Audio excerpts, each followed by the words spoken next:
வடக்கு மாகாணத்தின் மக்கள் தேவைகளை திறன்பட நிறைவேற்றுவதற்கு மாகாண நிர்வாகத்தின் ஒவ்வொரு அங்கமும் ஒரே திசையிலும் ஒரே நோக்கத்துடனும் செயல்பட வேண்டும். ஆளுநர்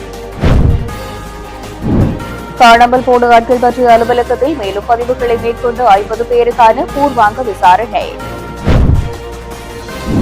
வலிந்து காணாமலாக்கப்பட்ட உறவுகளின் மாநாட்டுக்கு ஜனநாயக தமிழ் தேசிய கூட்டமைப்பும் தமிழீழ விடுதலை இயக்கமும் பூரண ஆதரவு வழங்கும். செல்வம் அடைக்கலநாதன் எம்பி. பிள்ளையானுக்கு தொடர்ந்து விளக்கமறியல். செம்மணி படுகொலையாளிகளும் ஆட்சியாளர்களும் சர்வதேச விசாரணையூடாக தண்டிக்கப்பட வேண்டும். துரை ராசா ரவிகரன். கல்முனை வைத்தியசாலை விவகாரம் இனவாத சக்திகளுக்கு இடம் கொடுக்கும் அனுர அரசாங்கம். கோடீஸ்வரன் குற்றச்சாட்டு. கிளிநொச்சியில் ராணுவ பிரிவின் கீழ் இயங்கும் முன்பள்ளிகள். ஸ்ரீதரன் தகவல். என்ஜிஓ சட்ட வரைவுக்கு எதிராக முல்லைத்தீவில் கவனஈர்ப்பு போராட்டம். ஊழல் வழக்குகள் ஒன்றில் முன்னாள் சுகாதார அமைச்சர் கெகலிய பிணைக்கில் விடுதலை. அரசியலமைப்புக்கான 22ஆம் திருத்தச் சட்டம் மூலம் மற்றும் நீதித்துறை திருத்தச் சட்டம் மூலம் சபையில் சமர்ப்பிப்பு. ரணில் விக்ரமசிங்கவின் வழக்கு பிரதானி அரசு வெளியிட்டுள்ள தகவல். கிளிநொச்சியில் விடுதலை புலிகளின் பயிற்சி முகாம். தவறான தகவல்களை பரப்புபவர்களுக்கு எதிராக நடவடிக்கை. செம்மணி அகழ்வு பணிகள் நாளையுடன் நிறைவு. இன்றும் 10 எண்புக்கூடுகள் அடையாளம். தொடர்வது விரிவான செய்திகள். வடக்கு மாகாணத்தின் மக்கள் தேவைகளை திறம்பட நிறைவேற்றுவதற்கு மாகாண நிர்வாகத்தின் ஒவ்வொரு அங்கமும் ஒரே திசையிலும் ஒரே நோக்கத்துடனும் செயற்பட வேண்டும். தனிப்பட்ட கருத்து வேறுபாடுகள், தன்முனைப்பு மற்றும் அதிகார போட்டிகளுக்கு இடமளிக்காமல் அனைவரும் மக்களுக்காக ஒரே அணியாக செயற்பட வேண்டும் என வடக்கு மாகாண ஆளுநர் வேதநாயகன் தெரிவித்துள்ளார்.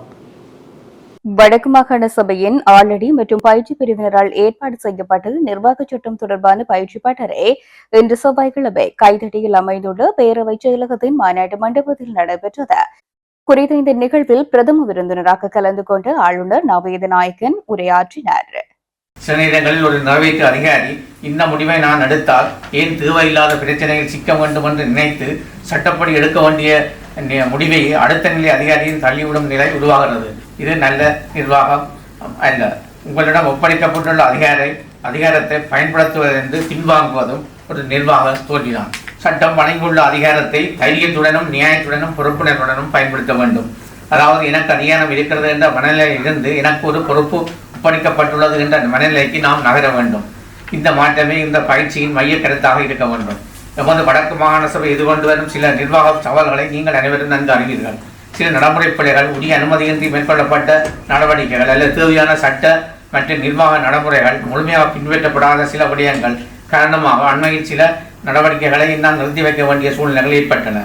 ஒரு ஆளுநராக நான் எந்த நிர்வாக நடவடிக்கையையும் தேவையின்றி நிறுத்தி வைக்க விரும்பவில்லை. ஆனால் ஒரு நடவடிக்கை சட்ட ரீதியாகவும் நிர்வாக ரீதியாகவும் நிலைத்திருக்க வேண்டிய அடிப்படை நிபந்தனைகள் பூர்த்தி செய்யப்படவில்லை என்றால் அதனை தொடர அனுமதிப்பதும் சரியான நிர்வாகமாகாது.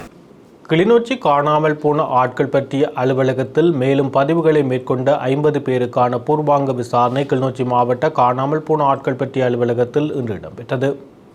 காணாமற் போன ஆட்கள் பற்றிய அலுவலகத்தின் உறுப்பினரான மிஷேக் ரஹீம் தலைமையில் குறித்த விசாரணைகள் இன்று நடைபெற்றது. இதன்போது 50 பேருக்கான பூர்வாங்க விசாரணை முன்னெடுக்கப்பட்டது குறிப்பிடத்தக்க விடயம். யாழ்ப்பாணத்தில் எதிர்வரும் 30ஆம் தேதி முன்னெடுக்கப்படவுள்ள வெளிந்து காணாமல் ஆக்கப்பட்ட உறவுகளின் மாநாட்டுக்கு ஜனநாயக தமிழ் தேசிய கூட்டமைப்பும் தமிழீழ விடுதலை இயக்கமும் பூரண ஆதரவை வழங்குவதோடு அவர்களுடன் தோளோடு தோள் நிற்கின்ற ஒரு செயற்பாட்டை முன்னெடுக்க உள்ளதாக பாராளுமன்ற உறுப்பினர் செல்வம் அடைக்கலநாதன் தெரிவித்துள்ளார். கண் முன்னாலே ஒப்படைக்கப்பட்டு கணவனை குழந்தைகளை இராணுவத்திடமும் முப்படைகளிடமும் ஒப்படைத்து இன்றைக்கும் காணாமல் போயிருக்கிற உறவுகளை தேடிக்கொண்டிருக்கின்ற காணாமல் போன எங்களுடைய தாய்மார்கள் 30ஆம் தேதி மாநாடொன்றை நடத்த இருக்கிறார்கள். உண்மையிலே நான் இந்த இவர்களுடைய போராட்டங்கள், இவர்களுடைய அந்த தேடுதலுக்கான நடவடிக்கைகள் தான் இன்றைக்கும் எங்களுடைய தேசத்திலே உலக நாடுகளிலே பேசும் பொருளாக இன்றைக்கு இருந்து கொண்டிருக்கிறது.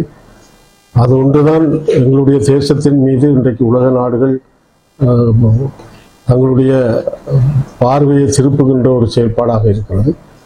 இதுக்குள்ளே செம்மணி புதைக்குழி எங்களுடைய இனத்தினுடைய படுகொலைகளை, இனத்தினுடைய உயிரோடு புதைக்கப்பட்டவர்களை தோண்டுகின்ற ஒரு மாபெரும் இனத்தினுடைய அந்த படுகொலையை நினைவூட்டுகின்ற செயல்பாடாக இன்றைக்கு இருந்து கொண்டிருக்கின்ற சூழலில் காணாமல் போன தேடுகின்ற உறவுகளுடைய அந்த உடல்களும் அங்கு இருக்கலாம் என்ற ஒரு சந்தேகத்தோடு இன்றைக்கு எல்லோரும் இருந்து கொண்டிருக்கின்றோம்.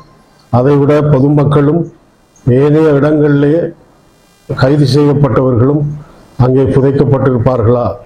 தமிழினம் ஒழிக்க நினைக்கின்ற இந்த சக்திகள் எந்த அளவுக்கு படு பாதாளமான ஒரு செயல்பாடை எங்கள் மீது செய்திருக்கிறது என்பதை இன்றைக்கு வெளிப்படையாக தெரிவிக்கிற ஒரு விடயம் என்னவென்றால் அது செம்மணி புதைக்குழி என்பதை நான் இங்கு குறிப்பிட விரும்புகின்றேன்.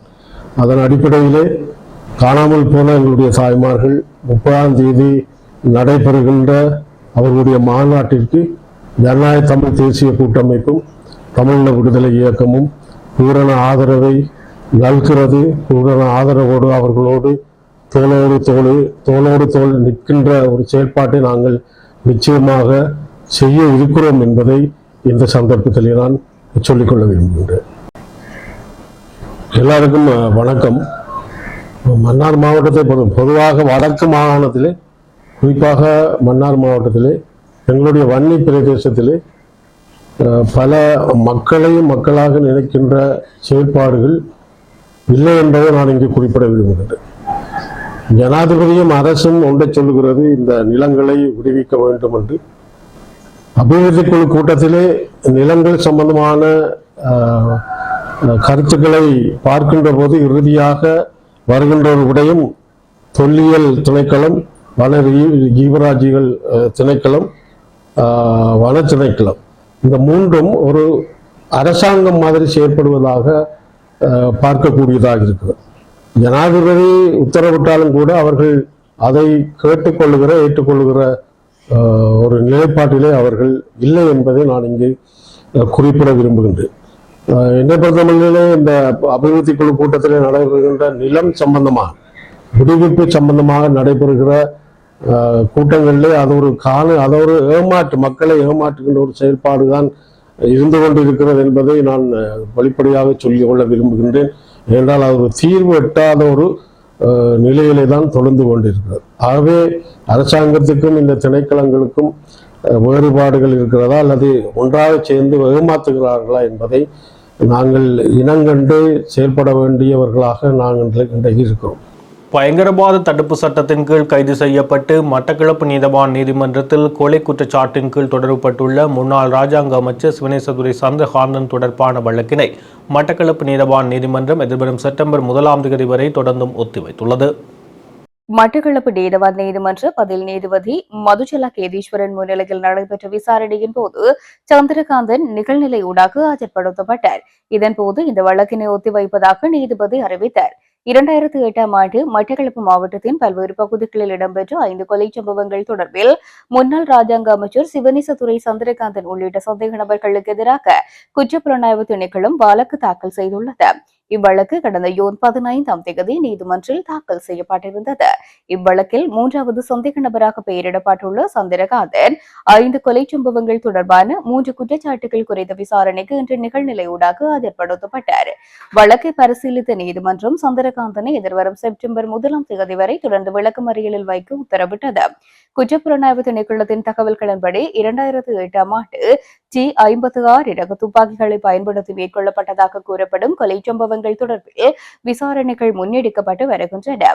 ஜனவரி 9ஆம் தேதி கல்லடி முருகன் கோவில் அருகே முன்னாள் காவல்துறை அதிகாரி உள்ளிட்ட 2 சுட்டுக் கொல்லப்பட்ட சம்பவம், மே 22ஆம் தேதி காத்தான்குடி பிரதான வீதியில் 2 சுட்டுக் கொல்லப்பட்ட சம்பவம் மற்றும் ஆகஸ்ட் 20ஆம் தேதி பவனதீவு கொத்தியாபுல பகுதியில் 1 சுட்டுக் கொல்லப்பட்ட சம்பவம் ஆகிய வழக்குகளுடன் தொடர்பு படுத்தி சந்திரகாந்தன் சந்தேக நபராக அடையாளப்படுத்தப்பட்டு இந்த வழக்கு முன்னெடுக்கப்பட்டு வருகின்றது. செம்மணியில் தமிழ் மக்களை கொன்று புதைத்த படுகொலையாளர்களுக்கும் அப்போதிருந்த ஆட்சியாளர்களுக்கும் எதிராக சர்வதேச விசாரணைகள் ஊடாக தண்டனைகள் வழங்கப்பட வேண்டும் என பாராளுமன்ற உறுப்பினர் துரைராசா ரவிகரன் சபையில் தெரிவித்தார். செம்மணி படுகொலை உள்ளிட்ட தமிழின படுகொலை சம்பவங்களுக்கு சர்வதேச விசாரணை தேவை. செம்மணி மனித புதைகுழியின் 3ஆம் கட்ட அகழ்வு பணிகள் 54ஆம் நாள் அகழ்வு 17/8/2026 நேற்று இடம்பெற்றது. இதன்போது புதிதாக 10 எலும்புக்கூட்டு தொகுதிகள் அடையாளம் காணப்பட்டுள்ளதுடன் 8 மனித எலும்புக்கூட்டு தொகுதிகள் அகழ்ந்து எடுக்கப்பட்டுள்ளன. அந்த வகையில் இதுவரை செம்மணி மனித புதைகுழியிலிருந்து மொத்தமாக 572 மனித எலும்புக்கூட்டு தொகுதிகள் அடையாளம் காணப்பட்டுள்ளதுடன் அவற்றிலிருந்து 565 மனித எலும்புக்கூட்டு தொகுதிகள் அகழ்ந்தெடுக்கப்பட்டுள்ளன.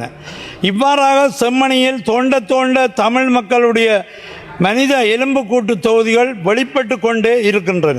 சிறார்கள், பெண்கள், முதியவர்கள் என்ற எந்த வேறுபாடுகளுமின்றி எலும்புக்கூடுகள் வெளிப்படுகின்றன. தடய பொருட்களாக சிறார்களின் பால் போத்தல்கள், பாடசாலை பைகளும் வெளிப்படுகின்றன. பச்சிளம் பாலகர்களும் பாடசாலை சிறார்களும் தாய்மாரும் என்ன பாவம் செய்தார்கள்? ஆயுதங்களோடு இருந்தார்களா நீங்கள் பிடித்து கொலை செய்வதற்கு? எனவே இந்த படுகொலை குற்றவாளிகளும் இதற்கு காரணமான படுகொலை குற்றவாளிகளும் இந்த படுகொலைகளுக்கு பின்னால் உள்ள அப்போதைய ஆட்சியாளர்களும் சர்வதேச நீதி விசாரணைக்கு உட்படுத்தப்பட வேண்டும். அதுவே பாதிக்கப்பட்ட எமது தமிழ் மக்களின் எதிர்பார்ப்பாகவும் இருக்கின்றது. யாழ்ப்பாணத்தில் 17/8/2026 நேற்றைய தினம் நீதியின் ஓலம் 2 அணையா விளக்கு தொடர் போராட்டத்தின் இறுதி நாளில் வடக்கு கிழக்கைச் சேர்ந்த தமிழ் மக்கள் இணைந்து மாபெரும் ஆர்ப்பாட்ட பேரணி ஒன்றை நடத்தியிருந்தனர். செம்மணி படுகொலை உள்ளிட்ட தமிழ் மக்கள் மீது மேற்கொள்ளப்பட்ட படுகொலைகளுக்கு சர்வதேச நீதி விசாரணையை கோரியே குறித்த மாபெரும் ஆர்ப்பாட்ட பேரணி மேற்கொள்ளப்பட்டது. எனவே தயவு செய்து தற்போதைய ஆட்சியாளர்களே எமது மக்களின் வலிகளையும் அவலங்களையும் புரிந்து கொள்ளுங்கள். எமது தமிழ் மக்கள் மீது நிகழ்த்தப்பட்ட படுகொலைகளுக்கு சர்வதேச நீதி விசாரணை மேற்கொள்வதற்கு நடவடிக்கை மேற்கொள்ளுங்கள். சர்வதேச நீதி விசாரணைக்கு ஒத்துழையுங்கள். தமிழின படுகொலை குற்றவாளிகள் தண்டிக்கப்பட வேண்டும் என இப்பேரவையை கோருகின்றேன். கல்முனை வைத்தியசாலையின் உடை விவகாரத்தில் இனங்களுக்கிடையே முரண்பாடுகளை ஏற்படுத்துவதற்கான சூழ்நிலைகளை இந்த அரசாங்கம் வளர விடுகின்ற செயற்பாடுகளை மேற்கொள்வதாக பாராளுமன்ற உறுப்பினர் கவிந்திரன் கோடீஸ்வரன் தெரிவித்துள்ளார். சபைக்கு தலைமை தாங்கும் பிரதி சபாநாயகர் அவர்களே, இன்றைய சட்டமூலம் சம்பந்தமாக ஏற்றுமதி இறக்குமதி சம்பந்தமான இந்த சட்டமூலம் உண்மையாக இந்த நாட்டின் கௌரவத்தை உயர்த்துகின்ற ஒரு சட்டம் மூலமாக நாங்கள் இதனை பார்க்கின்றோம். விசேடமாக ஊழியப்படையை, அதாவது அங்கீகரிக்கப்படாத ஊழியப்படைகளை கொண்டு ஏற்றுமதி செய்கின்ற, அவர்கள் மூலம் செய்யப்படுகின்ற உற்பத்தி பொருட்களை ஏற்றுமதி செய்கின்ற அல்லது இறக்குமதி செய்கின்றவற்றுக்கு தடை விதிக்கின்ற இந்த பிரேரணையானது உண்மையாக வரவேற்கத்தக்க ஒரு விடயமாக இருக்கின்றது. இந்த நாட்டிலே எங்களது அந்நிய செலாவணியை உழைக்க வேண்டுமென்றால் நாங்கள் வருமானத்தை கூட்ட வேண்டும், உற்பத்தி பொருளாதாரத்தை அதிகரிக்க வேண்டும், உற்பத்தியை ஊக்குவிக்க வேண்டும். ஏனென்றால் இன்று இந்த நாட்டிலே இளைஞர்கள், யுவதிகள் வேலையற்று திண்டாடுகின்ற ஒரு நிலைக்குள் தள்ளப்பட்டிருக்கின்றார்கள். வேலையற்ற நிலையிலே அவர்கள் வாழ்ந்து கொண்டிருக்கின்றார்கள். அவர்களுக்குரிய வேலைவாய்ப்பை இந்த அரசு முன்னெடுக்க வேண்டும். அதற்குரிய அடிப்படை வசதிகளை அவர்களுக்கு செய்து கொடுக்க வேண்டும் என்று இந்த சபையினூடாக கேட்டுக்கொள்கின்றேன். என்றால் இலங்கை போன்ற ஒரு நாடு என்ற ஒரு வளர்ச்சியை அடைந்து வருகின்ற ஒரு நாடாக இருக்கின்றது. உண்மையாக வரவேற்கத்தக்க நாடு. இலங்கையிலே அதிகளவான மூலப்பொருட்கள் இருக்கின்றது. அந்த மூலப்பொருட்களை கொண்டு நாங்கள் உற்பத்தி பொருளாதாரத்தை ஊக்குவித்து ஏற்றுமதியை செய்து நாங்கள் அந்நிய செலாவணியை செய்யக்கூடிய அந்த தொழில்நுட்பத்தை இந்த அரசு செய்ய வேண்டும். ஏனென்றால் இன்று 2 வருடங்கள் ஆகிவிட்டது. அதற்கான நடவடிக்கை என்பது மிகவும் மந்தகதியிலே இருக்கின்றது. அதனை இந்த அரசு முன்னெடுக்க வேண்டும் என்று இந்த இடத்திலே குறிப்பாக கூறிக்கொண்டு, விசேடமாக இந்த இடத்திலே சுகாதார அமைச்சர் நலிந்த அவர்களுக்கு எனது நன்றியை தெரிவித்துக் கொள்கின்றேன். ஏனென்றால் அண்மை காலமாக கல்முனை ஆதார வைத்தியசாலையிலே நடந்த சீருடை சம்பந்தமான இந்த பிரச்சனைக்கு ஒரு தற்காலிகமான நிரந்தர தீர்வில்லாட்டியும் ஒரு தற்காலிகமான தீர்வாவது அவர் வழங்கியிருக்கின்றார். அந்த வகையிலே நான் இந்த இடத்திலே அமைச்சர் அவர்களை பாராட்டுகின்றேன்.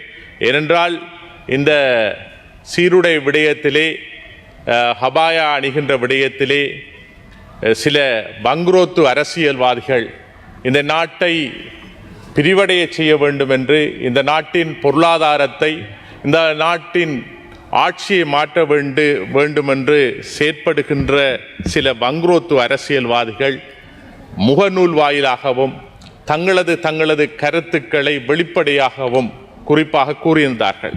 இதன் மூலம் இனங்களுக்கிடையிலே ஒரு பிரிவினைவாதத்தை, இனங்களுக்கிடையிலே ஒரு சர்ச்சையான ஒரு நிலை அண்மை காலமாக கல்முனை பிரதேசத்திலே கிழக்கு மாகாணத்திலே ஏற்பட்டிருந்தது. இதற்கு பல பாராளுமன்ற உறுப்பினர்கள், முன்னாள் பாராளுமன்ற உறுப்பினர்கள், அது மட்டுமல்ல இணையதளத்தின் ஊடாக செயற்படுகின்ற முகநூல் செய்கின்றவர்கள், யூடியூபர் போன்றவர்கள் தங்களது லாபத்துக்காக இனங்களுக்கிடையிலே ஒரு பிரச்சனையை, பிரிவினையை ஏற்படுத்துகின்ற செயற்பாடை முன்னெடுத்து வந்திருந்தார்கள். இது உண்மையாக கவலைக்குரிய ஒரு விடயமாக இருக்கின்றது. தமிழ் முஸ்லிம்களுக்குடைய உறவுகளை பிரிக்கின்ற ஒரு செயற்பாடாகத்தான் நாங்கள் இதனை பார்க்கின்றோம். ஏனென்றால் இது ஒரு நிர்வாக ரீதியான ஒரு பிரச்சனையை அரசியல் ரீதியான பிரச்சனையாக மாற்றி தங்களது சுய லாபத்துக்காக, தங்களது சுயநல லாபத்துக்காக தாங்கள் அடைந்த வங்குரோத்து நிலையை, அரசியலிலே பின்னடைந்த அந்த நிலையை தாங்கள் முன்னிறுத்தி நகர்த்த வேண்டும் என்பதற்காக இரண்டு சமூகங்களுக்கு இடையிலே அந்த பிரிவினைவாதத்தை ஏற்படுத்தியிருந்தார்கள். அது உண்மையாக கவலைக்குரிய ஒரு விடயமாக இருக்கின்றது. இந்த அரசு தாங்கள் பொறுப்பெடுக்கின்ற நேரம் சொன்ன விடயம், 3 சமூகங்களையும் நாங்கள் ஒன்று சேர்த்து மதங்களை ஒரே பார்வையிலே பார்த்து நாங்கள் சகல விடயங்களையும் செய்வோம், அனைவருக்கும் முக்கியத்துவம் கொடுப்போம் என்றுதான் சொல்லியிருந்தார்கள். இங்கு ஒருவருக்கு அல்லது இன்னொருவருக்கு முக்கியத்துவம் கொடுத்து செய்வது என்பது வேறு விடயம். ஆனால் சில விடயங்களை சட்டம் என்ன சொல்லுகின்றதோ அந்த சட்டத்தை நாங்கள் அமல்படுத்த வேண்டும். கல்முனை ஆதார வைத்தியசாலையிலே ஒரு டாக்டர் சூணன் அவர் உண்மையாக அந்த இடத்திலே இந்த விடயங்கள் நடைபெறுகின்ற பொழுது அவர் அந்த வைத்தியசாலையில் அவர் இல்லை. இருந்தாலும் அங்கே இருந்த அவருக்கு பின் இருந்தவர்கள் அந்த சட்டத்தை சரியாக அமல்படுத்துவதற்கான நடவடிக்கையை மேற்கொண்டிருந்தார்கள். ஏனென்றால் டாக்டர் சூணன் அவர்கள் விசேடமாக அங்கே அவர் வந்த பிறகு, அந்த ஹாஸ்பிட்டலுக்கு வந்த பிறகு அங்கே அவர் ஒரு விடயத்தை செய்திருந்தார். அந்த மீலாத் விழா, மற்றது நோன்பு திறக்கிற விடயம், அதே போல் முஸ்லிம்கள் தங்களது மத காரியங்களை செய்வதற்காக அல்லது தங்கள் வணக்க வேலைகளை செய்வதற்காக அந்த இடத்திலே பெரிய ஒரு வணக்க ஸ்தலத்தை, பள்ளிவாசல் கூட அதிலே ஒழுங்காக செய்திருந்தார். ஆகவே இன்று அது மட்டுமல்ல, அந்த விடயத்திலே அவர் சரியான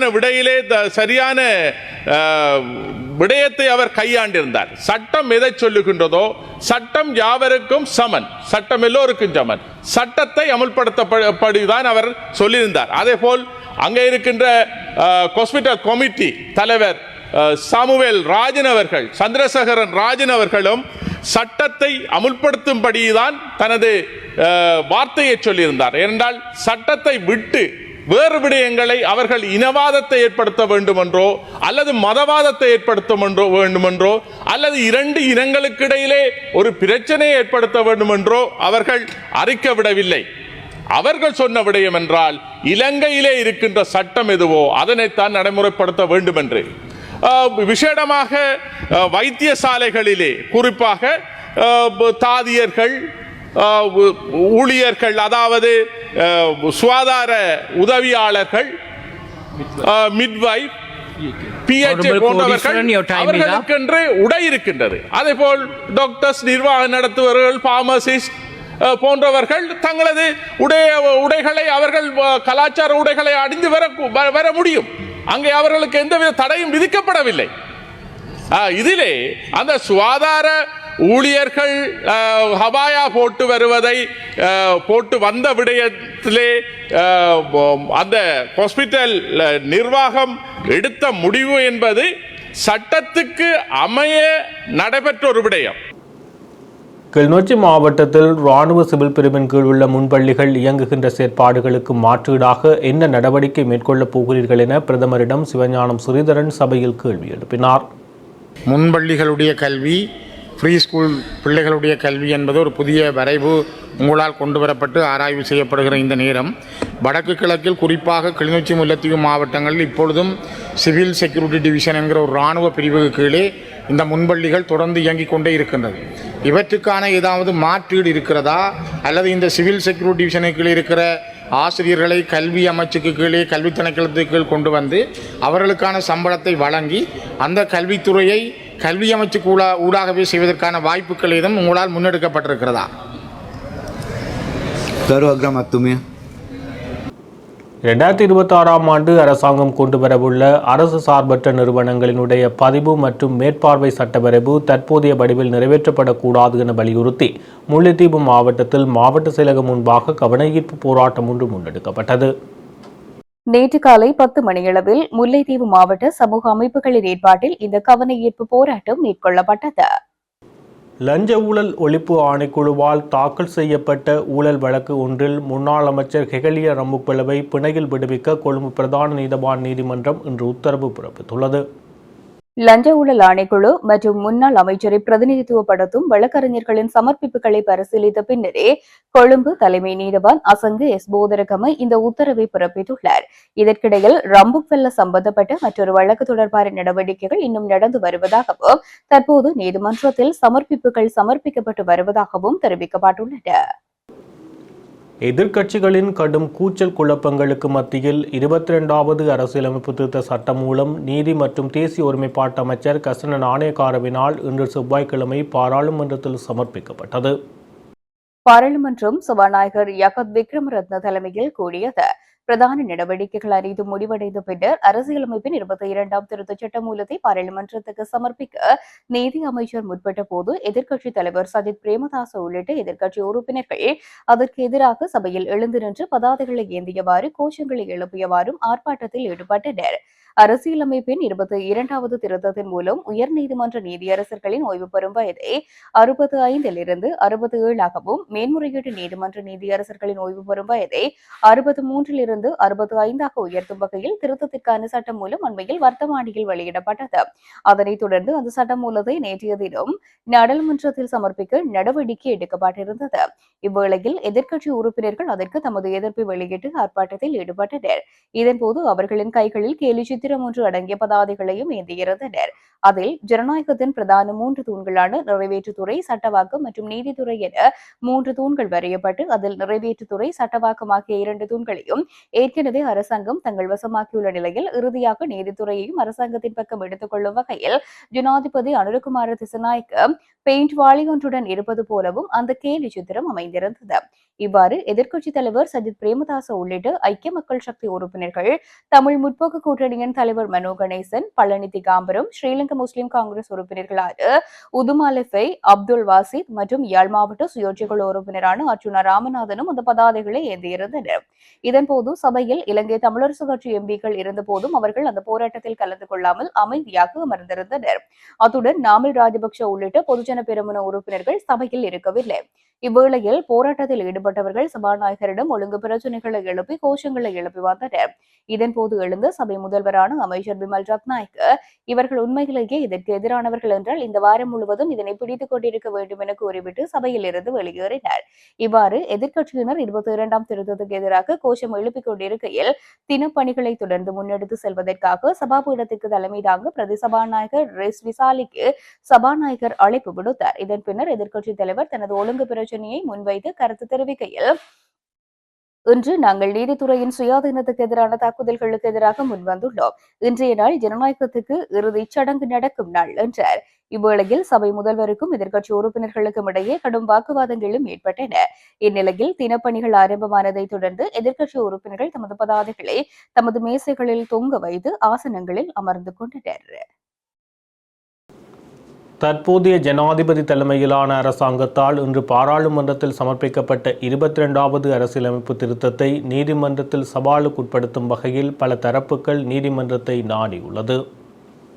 22வது அரசியலமைப்பு திருத்தத்தில் உள்ளடக்கப்பட்டுள்ள விடயங்கள் தொடர்பில் ஐக்கிய மக்கள் சக்தியின் கவனம் திரும்பியுள்ளதோடு அதன் அரசியலமைப்பு செல்லுபடியாக்கும் தன்மை மற்றும் நிலவும் பிரச்சினைகள் தொடர்பில் நீதிமன்றின் கருத்தை பெற்றுக் கொள்வதற்காக 22வது அரசியலமைப்பு திருத்தத்தை நீதிமன்றில் சவாலுக்குட்படுத்த ஐக்கிய மக்கள் சக்தி இன்று நடவடிக்கை எடுத்தது.